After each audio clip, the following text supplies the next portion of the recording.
¿Quieres una instalación de aire acondicionado que te dure años y no te dé problemas? Ven conmigo que te enseño 6 tips. Importante el dimensionamiento. No te pases ni te quedes corto. Calcula bien la frigoría en función de los metros cuadrados y de la orientación. Importante siempre usar un bitubo de calidad. Tanto el cobre como el aislamiento es muy importante. En este caso, el aislamiento nos ayuda a no tener tantas pérdidas de eficiencia. Recuerda siempre respetar la medida que dicta el código técnico para a la hora de tramitar una garantía no tener problemas. Imprescindible hacer el vacío. Recuerda que esta es la forma que tenemos para extraer del circuito toda la humedad y el aire que hubiera dentro.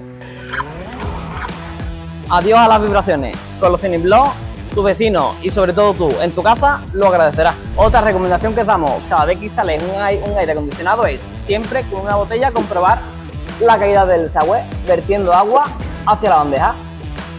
Todo lo que necesitas para tu instalación de aire acondicionado lo encuentras en OBRAMAT. Ven a conocernos.